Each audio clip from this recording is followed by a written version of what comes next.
Hello friends, स्वागत है आप सभी का हमारे इस यूट्यूब चैनल में। मैं हूं प्रियंका और आज हम कवर करेंगे 3 अप्रैल का सुजस बुलेटिन। तो आइए स्टार्ट करते हैं आज की क्लास की और देखते हैं कौन कौन से इंपॉर्टेंट फैक्ट है वो आपको इस क्लास में देखने को मिलते हैं। तो फर्स्ट आपको यहाँ पर जो न्यूज़ बताई गई है वो आपकी लॉजिस्टिक पॉलिसी के रिगार्डिंग है। हाल ही में जो राजस्थान दिवस के समारोह का आयोजन किया गया था उसमें मुख्यमंत्री श्री भजनलाल शर्मा है, उनके द्वारा राजस्थान लॉजिस्टिक पॉलिसी 2025 है, इसको लॉन्च किया है। तो इसी के रिगार्डिंग यहाँ पर न्यूज़ है वो कवर की गई है।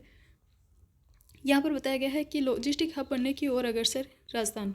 मुख्यमंत्री श्री भजनलाल शर्मा है, उनके द्वारा 7 दिवसीय जो महोत्सव का आयोजन किया गया था, इसी में राजस्थान लॉजिस्टिक पॉलिसी 2025 है ये जारी की है।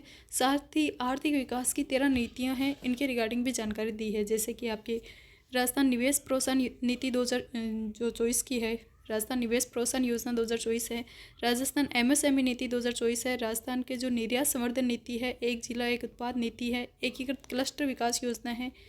इसके अलावा राजस्थान एवीजीसी एंड एक्सआर नीति 2024, पर्यटन इकाई नीति 2024, एकीकृत स्वच्छ ऊर्जा नीति 2024 है। इन सभी नीतियों के रिगार्डिंग यहाँ पर वर्णन किए हैं। तो सबसे पहले हम देख लेते हैं राजस्थान की जो लॉजिस्टिक नीति है उसके रिगार्डिंग जानकारी। राजस्थान को वर्ष 2030 तक $350 बिलियन की इकोनॉमी बनाने के और निवेश अनुकूल औद्योगिक वातावरण सुनिश्चित करने के क्रम में मुख्यमंत्री श्री भजनलाल शर्मा द्वारा राजस्थान लॉजिस्टिक पॉलिसी 2025 है ये जारी की गई है। यह नीति राज्य के औद्योगिक विकास को प्रोत्साहन देने और कनेक्टिविटी में वृद्धि करते हुए लॉजिस्टिक लागत है इसमें कमी लाएगी और राजस्थान को लॉजिस्टिक हब के रूप में डेवलप करेगी। राजस्थान भारत का सबसे बड़ा राज्य है। इस राज्य की भौगोलिक स्थिति इस प्रकार की है कि यहाँ पर लगने वाले उद्योग लॉजिस्टिक एवं परिचालन लागत को कम करते हुए निर्यात के साथ साथ स्थानीय मांग है इनको भी बखूबी पूरा कर सकते हैं। इसके अलावा यहाँ पर बताया गया है कि राजस्थान है ये पंजाब, हरियाणा, यूपी और एमपी और गुजरात से सीमा साझा करता है और देश के लगभग 40% बाजार है, यहाँ तक 40% तक इसका मार्केट है वो पहुंच चुका है। ये भारत के उत्तरी और पश्चिमी दोनों भागों के बीच में स्थित है। बुनियादी ढांचे की सुविधा के रूप में उद्योगों को कच्चे माल और तैयार उत्पादों को बाजार तक पहुंचाने में पूरी तरह से सक्षम है।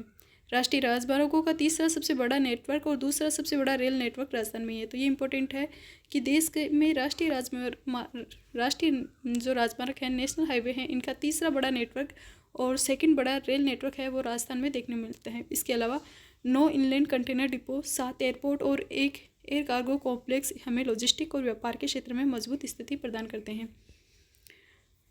तो राष्ट्रीय नेटवर्क वाला देखना है तीसरा बड़ा, रेलवे वाला सेकंड है, 9 हमें यहाँ पर क्या देखने मिलते हैं, 9 यहाँ पर इनलैंड कंटेनर डिपो हैं और इसके अलावा 7 एयरपोर्ट और 1 एयर कार्गो कॉम्प्लेक्स है वो आपको देखने मिलेगा।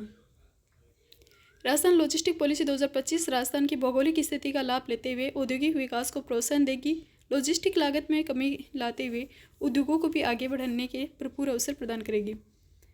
इसी के रिगार्डिंग यहाँ पर बताया गया है कि राज्य सरकार ने नीति के माध्यम से युवाओं को सक्षम बनाने और उन्हें निजी क्षेत्र में रोजगार के उचित अवसर उपलब्ध कराने की दृष्टिगत में कई महत्वपूर्ण प्रावधान किए हैं और उसमें दक्षता और प्रशिक्षण यानी कि जो ट्रेनिंग रिगार्डिंग है उनको प्रोत्साहित करने के लिए कार्मिक प्रशिक्षण की कुल लागत का 50% पुनर्भरण रिम्बर्समेंट अधिकतम 4,000 रुपये के प्रति वर्कर और प्रति माह 6 माह तक का प्रावधान है वो किया है। तो जो युवा हैं उनको ट्रेनिंग के दौरान रिम्बर्समेंट दिया जा रहा है 4,000 रुपये, इसके अलावा 6 माह तक ये प्रावधान है। तकनीकी उन्नयन के तहत ट्रक ट्रैकिंग उपकरणों की लागत प्रति ट्रक 2,000 तक का 50% पुनर्भरण, लॉजिस्टिक प्रबंध सॉफ्टवेयर के प्रति इंस्टॉलेशन पर 2 लाख रुपये तक का 50% पुनर्भरण और फायर डिटेक्शन सिस्टम की लागत पर 20% अधिकतम 10 लाख रुपये तक एक मुश्त पुनर्भरण की सुविधा है वो इसमें प्रदान की जाएगी। तो ये थोड़ी सी इंपॉर्टेंट डाटा है। टेक्निकल है ट्रैकिंग उपकरण है उनकी कॉस्ट का तो प्रति ट्रक 2,000 रुपये या 50% तक पुनर्भरण किया जा रहा है। लॉजिस्टिक प्रबंध सॉफ्टवेयर है इनके प्रति इंस्टॉलेशन पर 2 लाख रुपये तक 50% रिम्बर्समेंट, फायर वाले जो हैं उन पर 20% अधिकतम 10 लाख रुपये तक का किया जा रहा है। आगामी औद्योगिक क्षेत्रों में 10% भूमि लॉजिस्टिक सुविधाओं के लिए आरक्षित होगी। प्रदेश के अधिक से अधिक लॉजिस्टिक सुविधाएं सुनिश्चित करने के उद्देश्य से रिको के आगामी औद्योगिक क्षेत्रों के लिए अधिकतम 10 एकड़ अथवा 10% आवंटन योग्य भूमि लॉजिस्टिक सुविधाओं के लिए आरक्षित होगी। नीति में पर्यावरण संरक्षण को प्रोत्साहन देने की दिशा में महत्वपूर्ण बिंदु शामिल है। 12.5 करोड़ रुपए तक के हरित प्रोत्साहन का प्रावधान किया गया है और इसके तहत एटीपी, सीईटीपी, औद्योगिक अवशिष्ट का पुनः उपयोग और रिसाइकलिंग, कॉमन स्प्रे ड्रायर आदि की लागत को 50% एकमुश्त करने का पुनर्निर्माण किया जाएगा। लॉजिस्टिक पार्क विकसित करने के लिए विशेष रियायतें हैं वो दी जा रही है। इसके रिगार्डिंग विभिन्न प्रावधान है वो बताए गए हैं कि प्रदेश में लॉजिस्टिक पार्क है, इनके डेवलपमेंट के लिए निवेशकों को भी विशेष रियायतें दी जाएगी। निजी मल्टी मॉडल लॉजिस्टिक पार्क और एकीकृत लॉजिस्टिक पार्क डेवलप हेतु 7 वर्ष के लिए 7% जो ब्याज इंटरेस्ट सब्सिडी है वो दी जाएगी और इसकी वार्षिक क्षमता 50 लाख रुपए तक की होगी। कर एवं शुल्क की विभिन्न रियायतें दी जाएगी, जिसमें स्टाम्प ड्यूटी पर 75% छूट और 25% रिम्बर्समेंट, इलेक्ट्रिसिटी पर 7 वर्षों में 100% छूट, कन्वर्जन ऑफ लैंड चार्जेस पर 75% छूट और 25% रिम्बर्समेंट, मंडी फीस पर 7 वर्षों तक 100% छूट शामिल है। EFCI है, इसकी 25% तक कैपिटल सब्सिडी 10 वर्षों तक देय होगी। मुख्यमंत्री श्री वृजनलाल शर्मा द्वारा जारी राजस्थान लॉजिस्टिक पॉलिसी 2025 में राजस्थान को लॉजिस्टिक के लिए पसंदीदा गंतव्य स्थल बनाने के लिए कई आकर्षक प्रावधान किए गए हैं और इनमें कई तरह की विशेष छूट और अनुदान शामिल है। Warehouse, silo, cold storage, inland container depot, container front station, air front station, cargo terminal, truck park इत्यादि के लिए 5 से 50 करोड़ रुपए तक की eligibility, fix capital investment. EFCI की 25% तक कैपिटल सब्सिडी 10 वर्षों तक देने के प्रावधान है वो किए गए हैं। तो 5 से 50 करोड़ रुपए तक की जो फिक्स कैपिटल है वो इन्वेस्ट करने पर 25% तक कैपिटल सब्सिडी 10 वर्षों तक देने के प्रावधान इसमें किए गए हैं।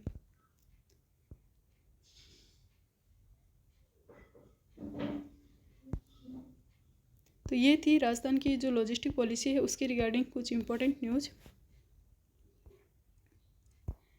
नेक्स्ट न्यूज़ यहाँ पर कवर की गई है। गर्मी के मौसम में आमजन को निर्बाध विद्युत आपूर्ति सुनिश्चित हो, इसके लिए मुख्यमंत्री श्री वृजनलाल शर्मा हैं, उनके द्वारा एक मीटिंग में जानकारी दी है। और साथ ही PM कुसुम योजना है, इसकी विकास को गति करने के लिए रिगार्डिंग भी दिशा निर्देश दिए हैं। डिस्कॉम में बिजली छीजत घटाने की प्राथमिकता से रखते हुए न्यूनतम जो छीजत है उसको न्यूनतम करने का लक्ष्य रखा गया है। साथ ही जो जोधपुर और अजमेर विद्युत वितरण निगम है, इनकी समीक्षा बैठक है वो आयोजित की गई थी। जो PM कुसुम योजना है, जिसे प्रधानमंत्री किसान ऊर्जा सुरक्षा एवं उत्थान महाअभियान भी कहते हैं, इसके A और C कंपोनेंट मिल का पत्र स्थापित होंगे। इसके रिगार्डिंग यहाँ पर बताया गया है, ये कंप्लीट रूप से देख लेते हैं। मुख्यमंत्री श्री वृजनलाल शर्मा ने कहा है कि प्रदेश को ऊर्जा के क्षेत्र में आत्मनिर्भर बनाने के लिए प्रधानमंत्री किसान ऊर्जा सुरक्षा और उत्थान महाअभियान A और C कंपोनेंट मिल का पत्र स्थापित होंगे। इन कंपोनेंट में अपेक्षित गति आएगी। विद्युत तंत्र के सुदृढ़ीकरण में RCDS योजना की अहम भूमिका है। इस योजना की प्रभावी क्रियान्वित से घरेलू और अघरेलू उपभोक्ताओं को सुचारू बिजली आपूर्ति सुनिश्चित होगी, उन्हें ट्रिपिंग की समस्या से भी निजात मिलेगी। जयपुर, जोधपुर और अजमेर डिस्कॉम्स इस योजना को प्रभावी रूप से क्रियान्वित करें। जो कॉन्ट्रैक्टर्स योजना के कार्यों को संपादित करने के लिए अनावश्यक देरी कर रहे हैं, उनके विरुद्ध सख्त कार्रवाई की जाएगी। नेक्स्ट यहाँ पर न्यूज़ कवर की गई है वो है आपकी सड़क के रिगार्डिंग। राज्य योजना में सड़कों के लिए 17,384 करोड़ रुपए का प्रावधान किया गया है, जिससे राजस्थान में 5,000 करोड़ रुपए की लागत के नेशनल हाईवे बनेंगे।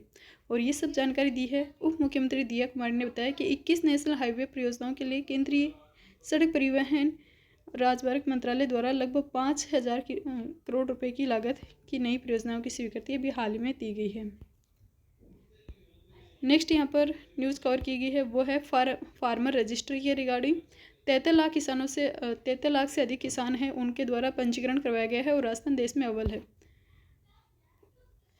हाल ही में मुख्यमंत्री श्री वृजनलाल शर्मा ने कुशल मार्गदर्शन में फार्मर रजिस्ट्री के PM किसान के 81% जो पात्र लाभार्थी हैं उनका रजिस्ट्रेशन कर राजस्थान ने देश में सर्वोच्च स्थान प्राप्त कर लिया है। विभागीय अधिकारियों के कार्यों की सराहना करते हुए उनके सफल प्रयासों के परिणाम है कि फार्मर रजिस्टर में प्रदेश 33 लाख से अधिक किसान हैं, उनका रजिस्ट्रेशन कर चुका है। PM किसान के तो कितने 81%, और वैसे ओवरऑल 73 लाख किसान हैं, उनका रजिस्ट्रेशन किया जा चुका है और ये देश भर में फर्स्ट है। तो ये कुछ इंपॉर्टेंट न्यूज़ इसमें बताई गई थी 3 अप्रैल के सुजस ई बुलेटिन में। तो मिलते हैं नेक्स्ट वीडियो लेक्चर में अदर इम्पोर्टेंट फैक्ट के साथ। तब तक के लिए बने रहिए हमारे साथ, खुश रहिए, मस्त रहिए और पढ़ते रहिए। ओके, वीडियो को देखने के लिए बहुत बहुत धन्यवाद। और अगर आपको पसंद आए वीडियो तो प्लीज़ लाइक शेयर जरूर करें। Thank you.